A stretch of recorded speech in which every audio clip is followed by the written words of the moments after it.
Classes के YouTube channel पे मैं आप सभी को लुसेंट सामान्य ज्ञान की सीरीज़ के नेक्स्ट लेक्चर में आप आज जो है कुषाण साम्राज्य से रिलेटेड इंफॉर्मेशन शेयर करूंगा इस वीडियो के माध्यम से। तो हम अपने टॉपिक पे चलते हैं।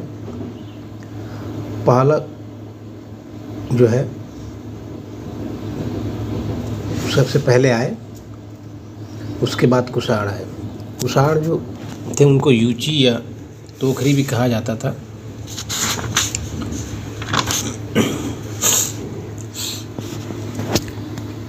ये पारथियाई लोगों के बाद कुषाण आए, जिन्हें यूची या तोजेरियन तोखारी भी कहा जाता। इनका मूल निवास स्थान जो था चीन की सीमा पर स्थित चीनी तुर्कमेनिस्तान था। कालांतर में यूची कबीला जो 5 भागों में बटा हुआ था। इन्हीं में से एक कबीला जो है भारत के कुछ हिस्सों पर शासन किया और कुषाण वंश की स्थापना की। इनमें सबसे प्रथम जो है नाम आता है, उसमें जो है कुजिल कड़फिसस प्रथम का आता है। हमें कुषाणों के 2 राजवंशों के बारे में जानकारी मिलती है जो एक के बाद एक आए, जिसमें पहला राजवंश था कड़फिसस। कड़फिसस भारत के बहुत सारे हिस्सों पर उसने राज किया था।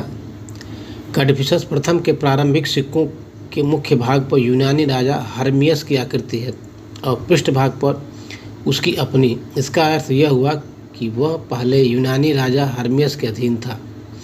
उसने रोमन सिक्कों की नकल करके तांबों के सिक्के ढलवाए तथा महाराजा धीराज की उपाधि धारण की।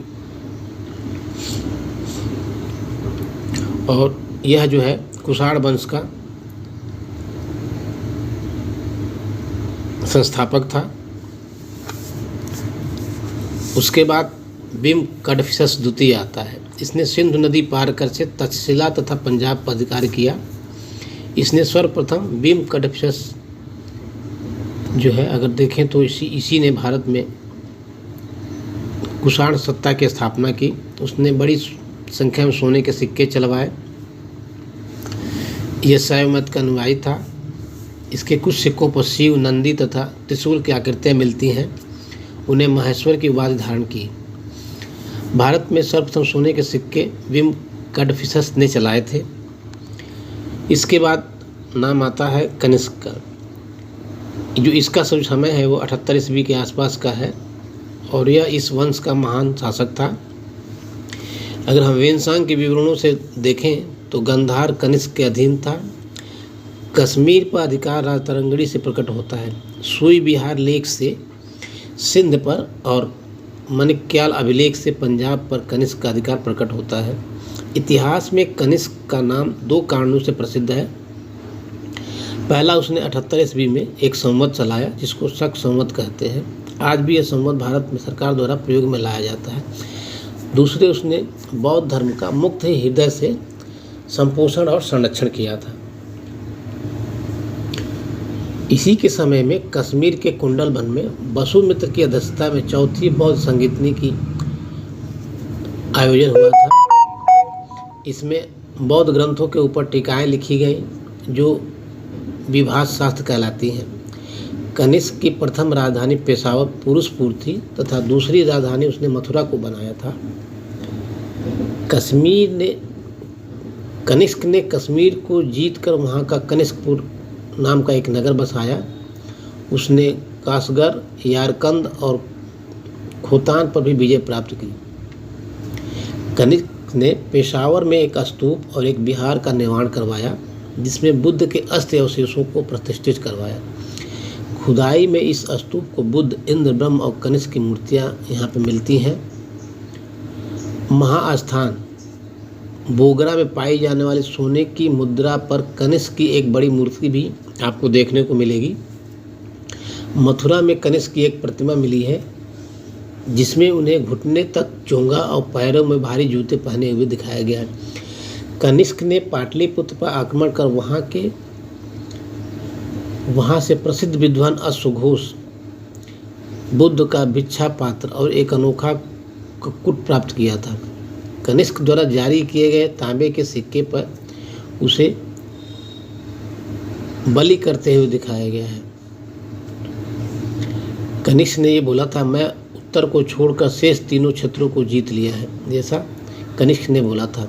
कनिष्क के दरबार में पार्श्वनाथ, वसुमित्र, अश्वघोष जैसे बौद्ध दार्शनिक, नागार्जुन और चरक जैसे चिकित्सक विद्यमान थे। बौद्ध धर्म की महायान शाखा का अभ्युदय और प्रचार भी कनिष्क के समय में ही हुआ था। और कनिष्क के बाद जो है हुविक्स 106 से लेकर के 138 ईस्वी के समय तक कुषाण सत्ता का जो प्रमुख केंद्र था वो पेशावर से हट करके मथुरा चला गया। और हुविक के सिक्कों पर शिव, स्कंद, विष्णु आदि देवताओं की आकृतियाँ उत्कीर्ण मिलती थीं। कनिष्क कुल का अंतिम महान सम्राट वासुदेव था। कुषाणों ने सर्वप्रथम भारत में स्वर्ण मुद्राएं निर्मित कराईं तथा छोटे छोटे व्यापार के लिए तांबे और चांदी के मुद्रे चलाए थे। कुषाण शासकों में भीम शैव, कनिष्क, हुविस्क, बौद्ध, वासुदेव शैव और शैव वैष्णव थे। कनिष्क साम्राज्य के बाद हम मौर्योत्तरकालीन राज व्यवस्था और प्रशासन पे चर्चा करेंगे नेक्स्ट लेक्चर में। तो ये वीडियो कैसा लगा काइंडली कमेंट सेक्शन में ज़रूर बताएं। चैनल को सब्सक्राइब कर लें और ज़्यादा से ज़्यादा वीडियो को शेयर करें जिससे सभी लोगों को